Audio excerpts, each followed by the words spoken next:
Hey there, friends. Welcome to Sugar Bookie. John and Erik at your service. No fees, no nonsense, just good old-fashioned football advice poured straight from the tap. John, good to see you. Welcome back for the 2021 season, man. Four flaming hot picks.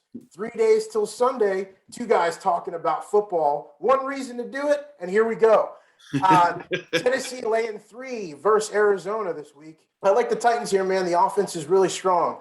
Since Tannehill took over that offense, first in yards per attempt, third in touchdowns overall, third in passer rating. And oh, by the way, he's added a weapon, and his name is Julio Jones. Look out. This team looks really strong. I don't think Arizona's got what it takes to take them down week 1. I like laying the points here. Okay. Is that 2.5 or 3 that you got it at? 3. -3. Yeah, so a lean for me. This was from the beginning a stay away game. Here's the thing. I worry about Tennessee's recent drafting. That's a big thing that I'm after. They drafted a left tackle in the first round 2 Aprils ago that played 3 games in the NFL and is now out of the league. They took a guy who's been a little injured in this year's draft. They let Jack Conklin go. I worry about whether or not the Tennessee Titans have restocked the cupboard. And I think against a fast team like the Cardinals, it might be a little bit of a problem. I don't like this game, but if I had to bet it, I would be on the Cardinals. I think the Julio Jones signing is really overrated. Hey, man, this is a 32-year-old receiver who was great. I don't think he's great anymore. So slight, very slight, but a disagreement with you on Tennessee opening weekend. Yeah, I mean, I can see what you're saying, but I think the O-line looks pretty good this year. Definitely like what they've done. And don't forget, Doug Grable is a fantastic coach, and I think he's going to have this team ready to go for week 1. Mike Vrabel, but yeah, you got Mike Vrabel, sorry. Yeah. Yep, you're good. You're good. It's week 1, man. It's week 1. Everybody gets a mully.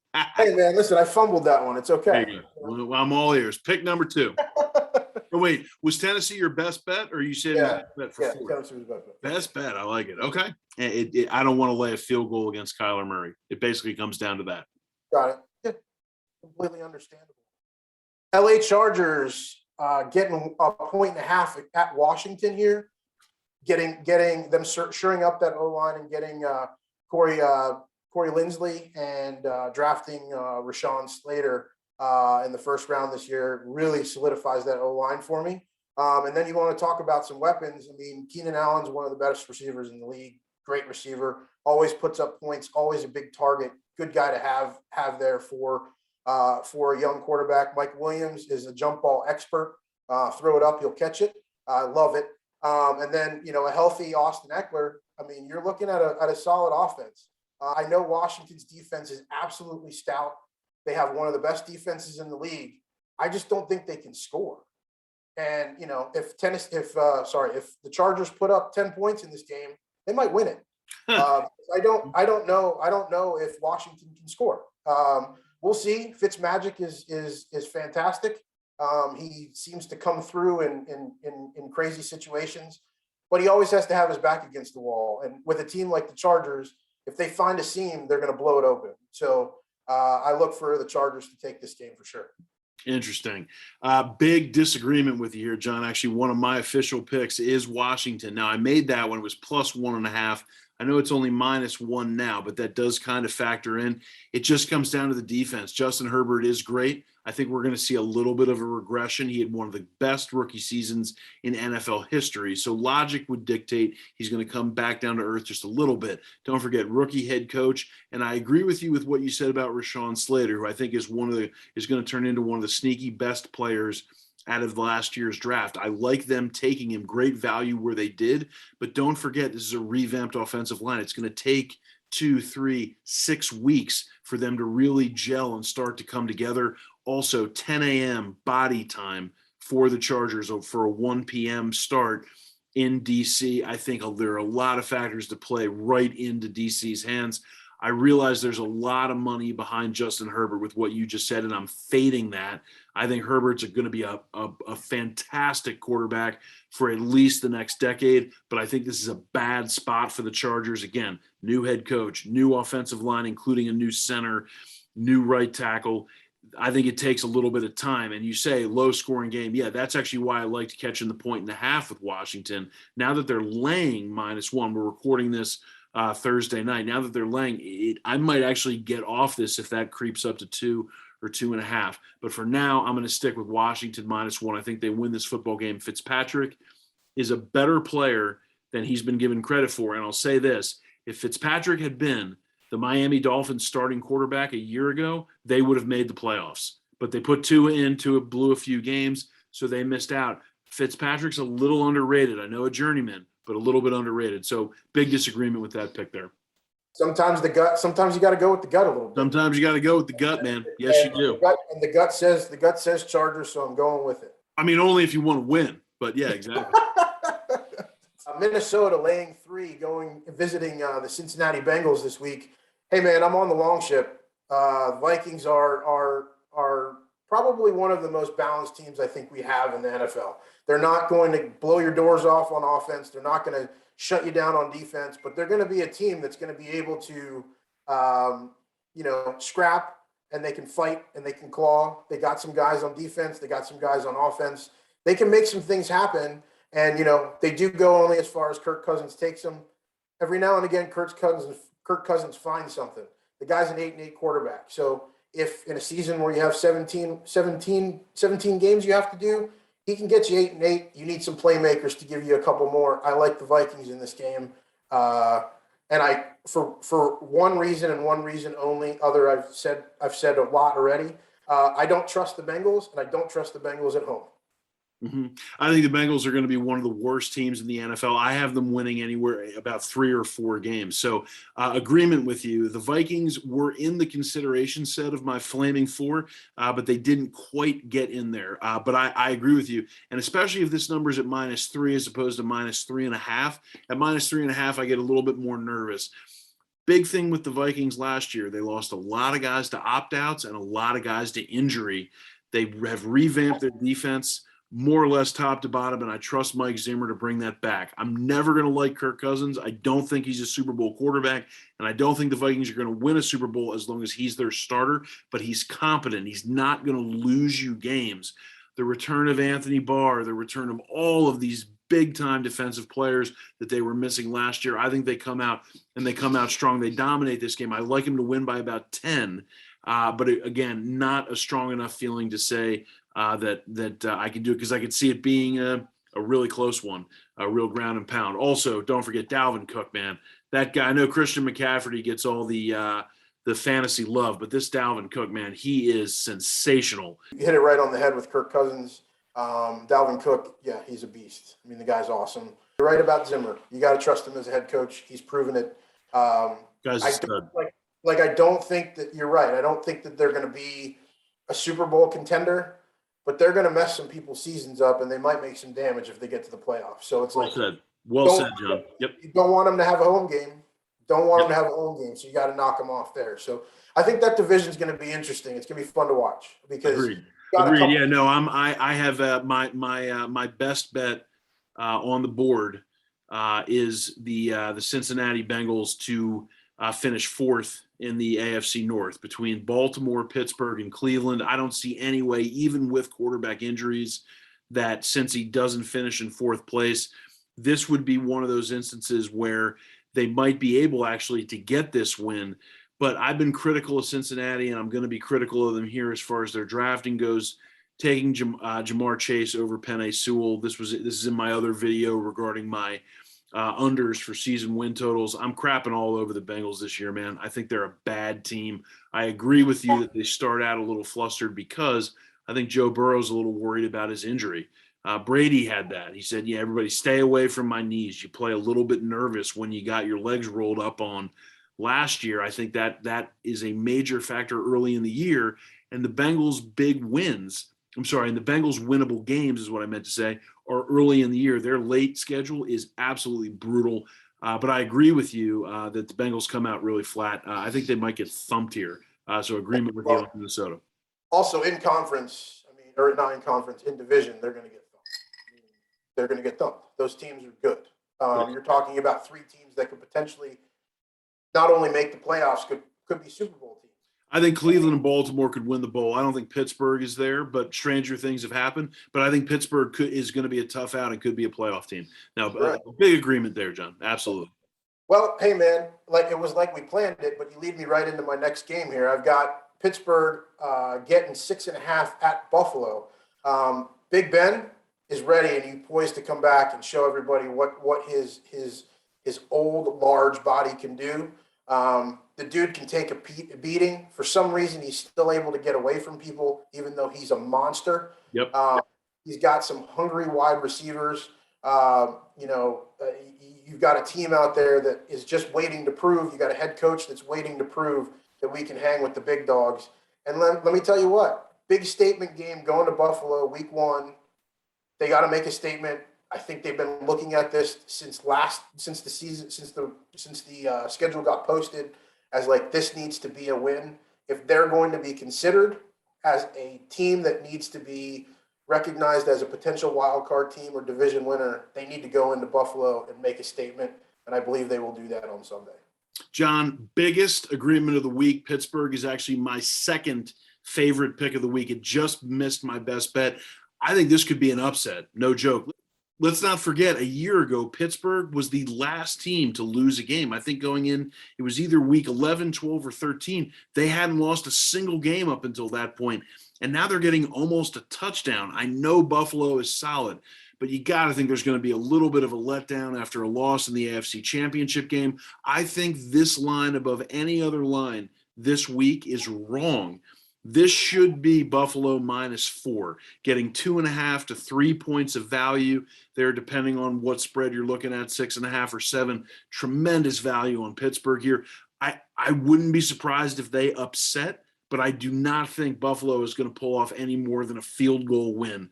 27-24, take your pick who wins. It's +6.5. Pittsburgh, my second best bet. Monster agreement with you there. It's funny, this one completely jumped off the page at me as I was going through. It was one of the ones that I kept going back to. I didn't know why I was going back to it, but I kept going back to it. I saw the Titans. We've talked about the Titans in the past. I saw the Chargers. We've talked about Washington in the past. We talked about Chargers in the past. Minnesota's always been a team that I've kind of liked. Pittsburgh's been one that I'm not really sure what you're going to get, but for whatever reason, man, I have a lot of faith in this team this year. I just look for them to do well. I know I have a couple of friends. You have one too that's probably going to be happy to hear that that's our pick for the week. I do. Yes, I certainly do. He's getting married in October. God bless him. Yes, he is. Yeah, exactly. So so I think it's important to also mention that Big Ben comes into this season motivated. This is probably his last year, and so I think that especially early. Do I think it ends the way he wants? No, I don't think Pittsburgh actually makes the playoffs. I think the AFC is top heavy and really tough. And as you had mentioned, they're in a brutal division. Cleveland, Baltimore, I think are legit Super Bowl contenders. So I don't see Pittsburgh getting to the playoffs, but I think they come out really hot and kind of punch Buffalo in the mouth here, man. Again, I'm not calling the upset. I think Buffalo steals a field goal game, but 6.5, too many points. I'm going to move on to my picks. As I said, I was going to start actually with my best bet, but since we already dove into my second best bet, I'll go 2, 3, 4, and then hit my best bet on the way back. So as we just agreed, my second best bet of the week, Pittsburgh +6 at Buffalo. I think Buffalo's due for a little regression. The last time we saw Pittsburgh was on a national TV playoff game Sunday night, which is typically the most watched game of the weekend, and they got absolutely humiliated by Cleveland. I think they're undervalued coming into the season. Agree, +6.5. My third best bet, Washington, +1.5 is when I bet it. It's now -1, but I'll still roll with it. Look, the LA Chargers, as I said, a revamped offensive line that's going to need time to gel. I do believe Justin Herbert is a stud, but he's got a rookie head coach. 10 a.m. body time as far as a 1 p.m. start Eastern Standard for an LA team. I think this is a bad spot for the Chargers, and Washington's front seven is not just legit, but could be special. This could be the best defense in the NFL. Ron Rivera, Super Bowl head coach, who finally got a full offseason. He's got a responsible adult at quarterback. I predict big things for Washington this season. I think it starts on Sunday with a victory over the Los Angeles Chargers. John? Yeah, I mean, we definitely agree with Pittsburgh, and I will remind you, the last time that Pittsburgh the last 2 times Pittsburgh won Super Bowls, Troy Polamalu's last year, and Jerome Bettis' last year. They rally for their people that they love. So this could be an exciting season for them. And again, I sit on the other side of the Chargers, the other side of Washington Chargers with you. I agree with you. I think that could be the best defense in the league. That front seven is absolutely nasty. Chase Young is, he is everything that you thought you were getting when you drafted him. So that was great drafting. Ron Rivera is a great coach. Did a hell of a job before he got to the Washington. Did a hell of a job with Washington last year. They won the division last year and took Tom Brady to the brink. That ended up being the closest game of the playoffs for the Bucs. And I guarantee you, if you got truth serum in Tom Brady, he did not know going into that fourth quarter whether or not he was going to be able to pull that out. Yep. So that was a very big statement. I think Washington more than likely is going to be challenging the Cowboys for this division. They probably will win it because of the defense. But again, like the Chargers here, but I agree. Washington's defense is really good.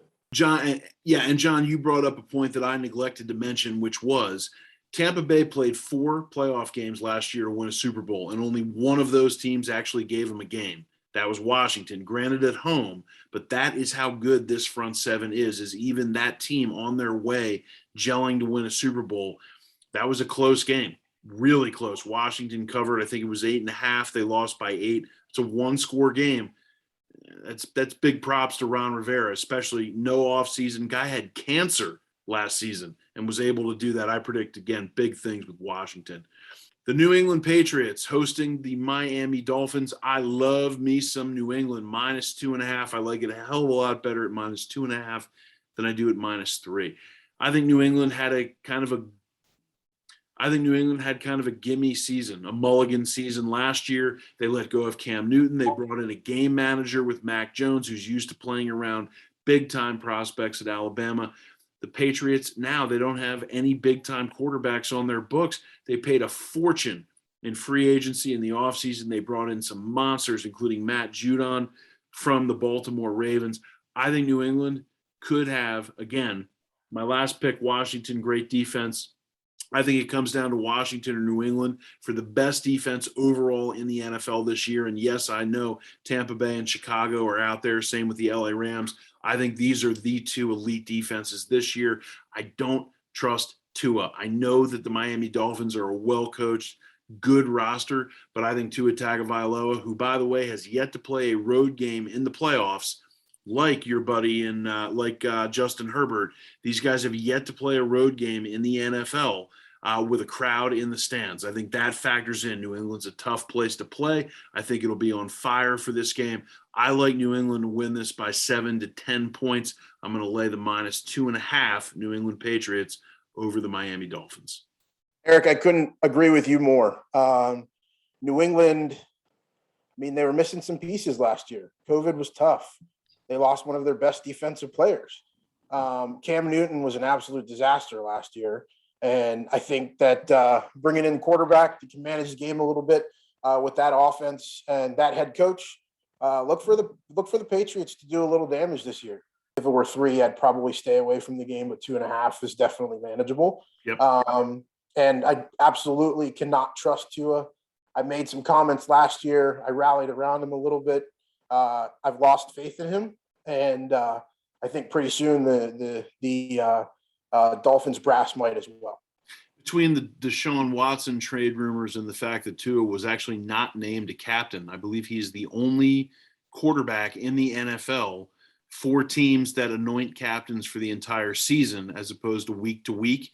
He is the only starting quarterback from last season that wasn't named a captain. I think that's significant, man. I really do. I think the Dolphins they themselves are sellers on Tua. So what does that do to a locker room? Albeit a stout defense, but how hard are those guys playing? What kind of business decisions are they making? Let's go to my best bet for week 1. Let me tell you, John, over the last 3 seasons, here are the Baltimore Ravens scores in week 1. Again, first game of the year, the last 3 seasons. 3 years ago, hosting the Bills. Bills 3, Ravens 47. 2 seasons ago, Ravens went to Miami. Final score, Ravens 59, Dolphins 10. Last year, hosting the Browns. Browns 6, Ravens 38. I did the math. Over the last 3 seasons in week 1, the Baltimore Ravens have outscored their opponents 144-19. I'm laying the 4.5 on Monday night with Baltimore. It's actually now down to 4 because of all of the Baltimore news regarding running backs. Tremendous value. I'd ladder this all the way up to -9.5. I think this is a blowout, 31-13, somewhere around there. I think Baltimore, this game is over by the third quarter. Raiders, they've got nothing going for them. A lousy roster, an aimless GM, a front office that's all going to get whacked in January. I think it's going to be a long year for the Raiders, who have a lousy home field advantage, a mediocre head coach, and as I said, a pretty lousy roster. Last season, the Raiders dead last in tackling on defense. The Raiders defense, more than any other defensive unit in the NFL, blew more tackles. That is a major problem when you're talking about the AFC West. The AFC West, Denver, Kansas City, and the Chargers. You already talked up Herbert. I agree with you. Denver, sneaky good defense, great home field advantage. And do I really need to tell you the Kansas City Chiefs are going to be a tough out this year? I think it's a long year for the Raiders. I think it starts with a national TV embarrassment on Monday night and culminates with the firing of GM Mike Mayock right after a Thanksgiving blowout they're on the road against the Dallas Cowboys Thanksgiving Day. They get killed in that game. I think it's curtains for this front office.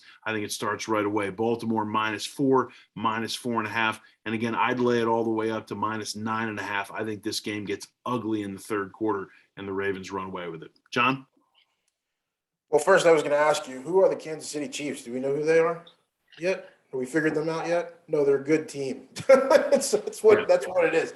Yeah. No, you're right.